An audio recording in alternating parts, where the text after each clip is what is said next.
अस्सलाम वालेकुम नाज़रीन। इस सर्दी के मौसम में जबकि आप सर्दी से वैसे ही ठठर रहे होते हैं, कांप रहे होते हैं, कुछ दर्दें, जिस्मानी दर्दें बढ़ जाती हैं, स्पेशली ऐसे लोगों में जो एज में ज़्यादा होते हैं, ये जिनको प्रॉब्लम ज़्यादा होता है, जिनके पहले से कुछ प्रॉब्लम मौजूद होता है, तो उसकी वजह सर्दी से ब्लड वेसल्स मज़ीद सिकुड़ जाते हैं जो पहले ही सिकुड़े होते हैं। लेट्स से पुराने ज़माने में आपको याद होगा कि गर्माइश की बॉटल्स रखा करते थी बड़ी बूढ़ी औरतें अपनी बैग पे। क्यों?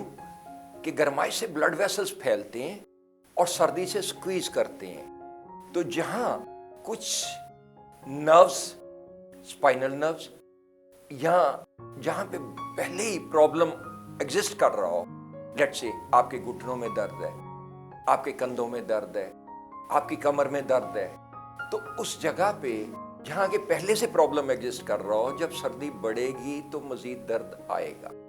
लेट्स से कुछ लोगों के हाथ पांव सुन्न होते हैं, कुछ की पांव हाथों के अलावा कुछ टांगों में भी प्रॉब्लम आ जाता है, सुनसराहट सी महसूस होने लगे। उनको ये प्रॉब्लम नॉर्मल में भी होता है, लेकिन जब सर्दी का मौसम आता है, सर्दी पड़ती है, तो सर्दी से मजीद स्क्वीज कर जाते हैं ब्लड वेसल्स, जिसकी वजह से ये दर्द बढ़ जाता है। तो आमतौर पे तो ये होना चाहिए कि गर्माइश रखें, गर्म रखें अपने आप को, और अगर रात को टेम्परेचर गिर जाता है, चाहे आप लिहाफ भी ले लें, फिर भी टेम्परेचर कमरे का गिर जाता है, और अगर टेम्परेचर गिरेगा तो उससे मजीद नर्व्स स्क्वीज करेंगी सर्दी की वजह। इसके अलावा रात को दर्दें इसलिए बढ़ जाती हैं कि आप मूवमेंट नहीं करते, सारा दिन आप मूवमेंट करते हैं, लेट से चलते फिरते, उठते बैठते, कुछ ना कुछ गर्दिश खून की बढ़ती है, और गर्माइश से जो उसकी डेंसिटी है वो चूंकि ब्लड की थिन होती है, खून की गर्दिश बढ़ जाती है, तो इसलिए दर्दें फिर भी कम हो जाती हैं। और रात के वक्त जब आपकी जिस्मानी हरकत भी कम हो जाती है, सर्दी भी बढ़ जाती है, तो उससे दर्दें बढ़ जाती हैं। अब मैंने ये कहा कि उन लोगों को दर्दें बढ़ती हैं जिनको उनको प्रॉब्लम जिनको पहले से एग्जिस्ट कर रहा हो। लेट्स से अगर प्रॉब्लम पहले से ही कंधों में, पट्ठों में, कमर में, टांगों में, घुटनों में, या किसी जगह पे दर्द है, तो है क्यों? आप उस वक्त उसको अगर रेक्टिफाई कर लेंगे तो ये सर्दियों के मौसम में फिर नहीं बढ़ेगा, फिर ये मसला आपका मजीद नहीं बिगड़ेगा। लेट्स से मैं कॉजेस पहले बताता चलूं। पहले तो हमारी हड्डियों में जो 7 चीज़ों से बनी, जैसा कि आप चार्ट पे देख रहे हैं, calcium, vitamin D, magnesium, phosphorus, silicon, copper and fluoride, उनमें कमी आती है। और जब कमी आती है तो स्पाइनल नर्व्स इनिशिएट हो रही हैं आपकी स्पाइन से। दरमियान में डिस्क हैं, अल्लाह ताला ने लचक के लिए आपको शॉक एब्जॉर्बर दिए।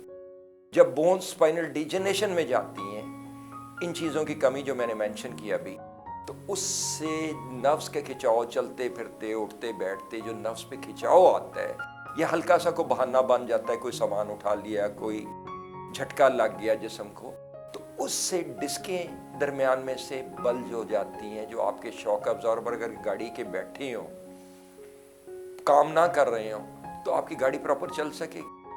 ये हमारे शॉक अब्जॉर्बर की तरह के डिस्कें जो लचक फराहम करती हैं। तो इनमें स्पेशली जब डिस्क बल्ज हो जाती है, लेट्स से कि अगर छठे मोरे से गर्दन के हो जाए, जैसा कि आप चार्ट पे देख रहे हैं, तो आपके गर्दन, कंधे, बाजू अफेक्ट होने लगेंगे।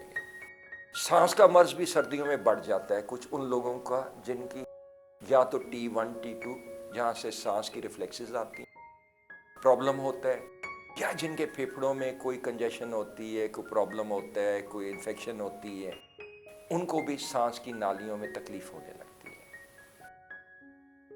अगर कमर के दरमियान वाले हिस्से, लेट से पसलियां दर्द करें, तो अगेन रिफ्लेक्सेस आपकी स्पाइन से ही निकलती। और अगर लोअर बैक में दर्द आ जाए तो ये L4, L5 का एरिया मुतासर होगा। और अगर आपके घुटनों में दर्द आ जाए तो ये घुटनों का दर्द L3 से आता है, यानी वहाँ से रिफ्लेक्सेस मुतासर होती हैं, जिससे कि आगे आप ऑस्टियो आर्थराइटिस या रूमेटॉइड आर्थराइटिस की तरफ चलने लगते हैं। जब नर्व्स फूलने लगती हैं अंदर बाहर से, उनमें पैसेज कम हो जाता है, इन्फ्लेमेशन ज़्यादा आ जाती है, तो उस सूरत में इवन घुटनों का गैप कम हो जाता है।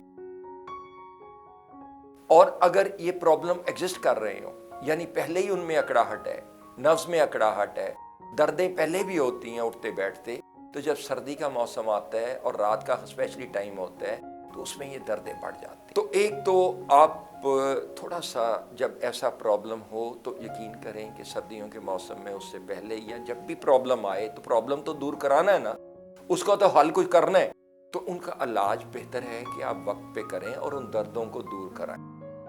پھر سردیوں میں یہ مسئلہ نہیں بگڑے گا، اور اگر یہ بگڑے گا تو اس کے لیے آپ گرمائش کی بوٹل رکھیں، کچھ تھوڑا سا ہاتھ پاؤں کو حرکت دیں، ایسے گھٹنوں کے درد ہے تو صبح اٹھنے سے پہلے ذرا تھوڑا سا اس کو حرکت دے لیا کریں اس جگہ، اور ان کے کازز کو جب تک آپ دور نہیں کریں گے یہ مسئلہ ایگزسٹ کرتا رہے گا۔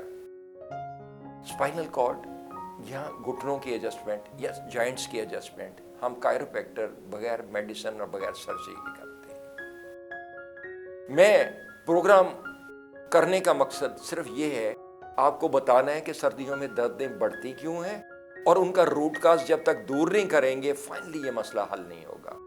تو آپ اپنی کائروپریکٹر سے ایڈجسٹمنٹ کرائیے، جیسے آپ اپنی گاڑی کی ٹیوننگ کراتے ہیں۔ اگر ان کی الائنمنٹ صحیح ہو جائے گی، آپ کی ڈسکیں ٹھیک جگہ پہ ہوں گی، آپ کے ورٹیبرس ٹھیک ہوں گے، آپ کے ورٹیبرس اسٹرینتھ میں ہوں گے ان کیمیکلز جو میں نے پہلے بتائے ہیں، تو انشاءاللہ یہ پرابلم نہیں آئے۔ اللہ تعالیٰ آپ کو ہمیشہ صحت مند رکھے۔ جاوید مرزا کو اجازت دیجیے، اللہ حافظ۔